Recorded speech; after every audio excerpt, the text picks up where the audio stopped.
Hi viewers. Welcome to universal talkies. ఇప్పుడు మనం discuss చేసుకోబోయే టాపిక్ ఏంటంటే, 'రామ్ పోతినేని' నటించినటువంటి 'ఆంధ్ర కింగ్' తాలూకా సినిమా కమర్షియల్ రిజల్ట్ గురించి మనం ఇప్పుడు డిస్కస్ చేసుకోబోతున్నాం.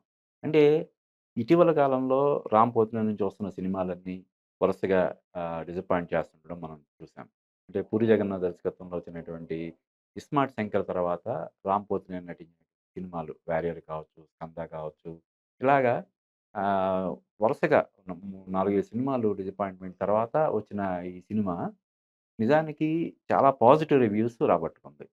సినిమా చూసిన వాళ్ళందరూ గూడా చిన్న చిన్న మైనస్‌లు మినహాయిస్తే సినిమా బావుంది. 'రామ్ పోతినేని' పెర్ఫార్మన్స్ ఎలాగో అతను మంచి పెర్ఫార్మరు. 'రామ్ పోతినేని' పెర్ఫార్మన్స్ బావుంది. పర్టిక్యులర్‌గా 'భాగ్యశ్రీ బొరుసే' పెర్ఫార్మన్స్ గురించి కూడా మాట్లాడుకున్నారు ఈ సినిమాలో. ఆ అమ్మాయి కూడా వరుసగా సినిమాలు చేస్తుంది గానీ హిట్లు లేవు.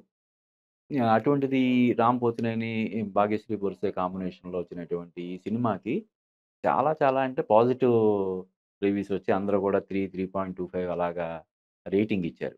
అయినా సరే ఈ సినిమా కమర్షియల్‌గా కమర్షియల్‌గా సేఫ్ అయ్యే అవకాశాలు కనిపించట్లేదు, పరిస్థితి కనిపించట్లేదని చెప్పి మనకి బిజినెస్ వర్గాల నుంచి సమాచారం అందుతోంది. దీనికి రీజన్ అంటే నాకేమనిపించిందంటే ఒకటి 'రామ్ పోతినేని' వరుసగా ఫెయిల్యూర్స్‌లో ఉండడం వల్ల ఈ సినిమాని కూడా ఆడియన్స్ లైట్‌గా తీసుకొని ఉండొచ్చు. జనరల్‌గా ఏంటంటే ఓ 4, 5 సినిమాలు ఫ్లాప్ అయిన తర్వాత ఒక హీరో సినిమాకి పాజిటివ్ టాక్ వస్తే ఆ సింపతి ఫ్యాక్టర్ అనేది పనిచేస్తది. అరే! బానే ఉందంట కదా! చూద్దాం 'రామ్' సినిమా చాలా రోజులైంది చూసి థియేటర్‌లో అని చెప్పి చూడాలి. కానీ ఈ సినిమాకి ఎందుకు ఇటువంటి అంటే సినిమా బాగుండి ఏదో సామెత చెప్తారు గదా! ఆపరేషన్ సక్సెస్ కానీ పేషెంట్ డైడ్ అని. అలాగా ఎందుకయింది అంటే, నేను అనుకోవడం టైటిల్ అసలు ఈ 'ఆంధ్ర కింగ్' తాలూకా అనే టైటిల్ అనౌన్స్ చేసినప్పుడే, నేను ఎందుకు ఇలాగా ఒక ప్రాంతానికి పరిమితం చేస్తూ ఆహ్, ఇటువంటి టైటిల్ పెట్టారని నేను అనుకున్నాను.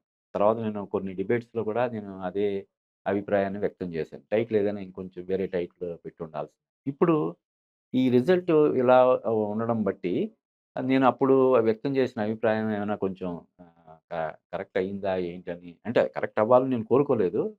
కానీ ఇప్పుడు చూస్తే అలాగే అనిపిస్తుంది. ఇప్పుడు ఉదాహరణకి 'పవన్ కళ్యాణ్' మొన్న కోనసీమలో చేసినటువంటి వ్యాఖ్యల వల్ల మళ్ళీ ఆంధ్ర వెర్సస్ తెలంగాణ అనే ఇది జోరుగా నడుస్తుంది. సోషల్ మీడియాలో విపరీతమైనటువంటి హల్చల్ చేస్తుంది. అలాగే 'ఎస్పీ బాలసుబ్రహ్మణ్యం' విగ్రహాన్ని రవీంద్ర భారతిలో ఆవిష్కరణ రేపు 15వ తారీఖున చేయాల్సినటువంటి ఆవిష్కరణను కూడా చాలామంది వ్యతిరేకిస్తూ ఒక ఆంధ్రప్రదేశ్‌లో పుట్టి పెరిగినటువంటి బాలసుబ్రహ్మణ్యం విగ్రహం హైదరాబాద్‌లో అది కూడా రవీంద్ర భారతి ప్రాంగణంలో ఎలా పెడతారని చెప్పి తీవ్ర స్థాయిలో ఆహ్, వ్యతిరేకత వ్యక్తం చేస్తున్నారు. ఈ పరిస్థితుల్లో ఈ 'ఆంధ్ర కింగ్' తాలూకా అనే సినిమాని ఆంధ్రాలో తప్ప తెలంగాణలో చూడ్డానికి ఎవరైనా ఆసక్తి చూపిస్తారా?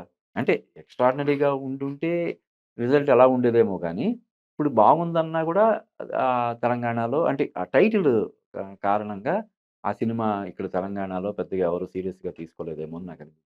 ఆశ్చర్యకరంగా తెలంగాణలో ఈ సినిమాకి సంబంధించినటువంటి ఈవెంట్స్ కానీ మరొకటి కూడా చేయలేదు. అన్నీ కూడా ఆంధ్రాలోనే చేశారు. రాయలసీమలో మరీ అంత ఇది లేకపోయినా కూడా ఆంధ్ర పట్ల వ్యతిరేకత అది లేకపోయినా కూడా అంటే ఆంధ్రాలో భాగమే రాయలసీమ. వాళ్ళు కూడా ఆంధ్ర కింగ్ తాలూకా అంటే రాయలసీమ మనం ఎందుకులే అని వాళ్ళు అనుకునుండొచ్చు. ఇలాగా ఈ సినిమాకి అంటే కోట్లాది రూపాయలు ఖర్చు పెట్టి తీసిన సినిమా టైటిల్ విషయంలో ఎందుకింత అశ్రద్ధగా వ్యవహరించారు దర్శకుడు గాని, నిర్మాతలు గాని అని చెప్పి అందరూ ఆశ్చర్యపోయే పరిస్థితి ఉంది. నిజానికి డైరెక్టర్ ఇంతకుముందు 'మిస్ శెట్టి మిస్టర్ పులిశెట్టి' అని ఒక సినిమా చేశాడు. అది మంచి విజయం సాధించింది. ఆ డైరెక్టర్ కాంబినేషన్‌లో వచ్చిన సినిమా. 'మైత్రి మూవీ మేకర్స్' లాంటి ఇప్పుడు పాన్ ఇండియా మూవీ మేకర్స్ అని చెప్పి చెప్తున్నారు వాళ్ళు. ఎందుకంటే వరుసగా పెద్ద సినిమాలు చేస్తున్నారు. పెద్ద విజయాలు సాధిస్తున్నారు. నిర్మాణంలో వచ్చినటువంటి ఆ సంస్థ నుంచి వచ్చిన ఎన్నో సినిమాలు సూపర్ డూపర్ హిట్ అయినాయి. కానీ వాళ్ళు ఎందుకనో ఈ మిడ్ రేంజ్ హీరోలతో తీస్తున్నటువంటి సినిమాలు మాత్రం ఆశించిన స్థాయిలో విజయం సాధించట్లేదు.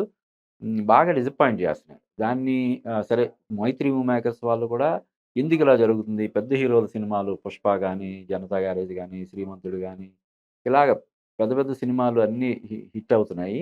'రంగస్థలం' గాని ఆ! అలా అవి విజయం సాధిస్తున్నాయి. ఈవెన్ 'చిరంజీవితో' 'వాల్తేరు వీరయ్య', బాలయ్యతోటి 'వీరసింహారెడ్డి' ఇటువంటి పెద్ద పెద్ద విజయాలు ఉన్నటువంటి సంస్థ మిడ్ రేంజ్ అలాగే చిన్న సినిమాలు వాళ్ళు చేస్తున్న డబ్బింగ్ సినిమాలు గూడా విజయం సాధిస్తున్నాయి. మొన్నొచ్చినటువంటి 'డ్రాగన్' కానీ ఇలాగా చిన్న సినిమాలు గూడా విజయాలు సాధిస్తున్నాయి. పెద్ద సినిమాలు విజయాలు సాధిస్తున్నాయి. మిడ్ రేంజ్ హీరోలతోటి చేస్తున్నటువంటి సినిమాలు బాగా ఘోరంగా డిసప్పాయింట్ చేస్తున్నాయి. ఎందుకిలా జరుగుతుందనే కోణంలో వాళ్ళు కూడా ఇది చేసుకోవాలి. ఎక్కువ స్క్రూటినీ చేసుకోవాలి. ఆహ్, ఆహ్, పోతే ఈ సినిమాకి సంబంధించి అంటే ఇంత పాజిటివ్ టాక్ వచ్చినా గూడా ఇలాగ టైటిల్ కొంచెం బ్యాడ్ అయిందేమో, టైటిల్ మైనస్ అయిందేమో అని చెప్పి వస్తున్నటువంటి ఆహ్, ఏదైతే ఫీడ్‌బ్యాక్ ఉందో, ఆ ఫీడ్‌బ్యాక్‌ని కూడా తీసుకోవాలి. అంతకుముందు కూడా ఒక సినిమా 'బార్బరిక్' అని చెప్పి ఏదో ఒక సినిమా 'త్రిబాణధారి బార్బరిక్' అని ఒక సినిమా వచ్చినప్పుడు కూడా ఏంటి ఆ టైటిల్ సినిమా ఆ సినిమా కూడా బానే ఉందన్నారు. బాగా ఖర్చు పెట్టారు. ఉదయ్ భాను, సత్యరాజు ఇటువంటోళ్ళు అందరూ అందులో యాక్ట్ చేశారు. కన్నడ నుంచి ఎవరో ఒక అబ్బాయి ఇంతమంది యాక్ట్ చేశారు. పబ్లిసిటీకి చాలా బాగా ఖర్చు పెట్టారు. కనీసం పబ్లిసిటీకి పెట్టిన ఖర్చు కాదు గదా! పోస్టర్‌లకి పెట్టిన ఖర్చు కూడా రాని పరిస్థితి ఆ సినిమాకి వచ్చినప్పుడు గూడా ఆహ్, ఈ టైటిల్ గురించి పెద్ద స్థాయిలో చర్చ జరిగింది. ఈవెన్ ఆ సినిమాకి సమర్పకుడిగా వ్యవహరించినటువంటి ప్రముఖ దర్శకుడు 'మారుతి' గూడా నేను చెప్పాను ఈ సినిమాకి టైటిల్ అది జనాల్లోకి వెళ్ళే టైటిల్ గాదు. 'త్రిబాణధారి బార్బరిక్' అనేది మంచి టైటిల్ ఏదైనా ఇంకేదైనా మంచి టైటిల్ క్యాచీగా ఉండే టైటిల్ ఉంటే బావుంటదని చెప్పంటే, మా డైరెక్టర్ వినిపించుకోలేదు. లేదు ఈ టైటిలే ఈ సినిమాకి ఇదే టైటిల్ కావాలని పట్టుబట్టాడు. ఇప్పుడు ఫలితం ఇలాగ ఉందని చెప్పి ఆయన కూడా చెప్పడం మనం చూసాం. ముఖ్యంగా ఆ దర్శకుడు సినిమా బావుందంటున్నారు. కానీ కలెక్షన్స్ రావడం లేదు అని చెప్పి లబోదిబోమంటూ ఆయన చెప్పు తీసుకొని కొట్టుకోవడం, పెద్ద స్థాయిలో చర్చనీయాంశం అవ్వడం, అది వైరల్ అవ్వడం, దాని గురించి అందరూ మాట్లాడుకోవడం ఇదంతా మనం చూసాము. ఏదేమైనప్పటికి కూడా 'త్రిబాణధారి బార్బరిక్' కావచ్చు, 'ఆంధ్ర కింగ్' తాలూకా సినిమా ఇది కావచ్చు.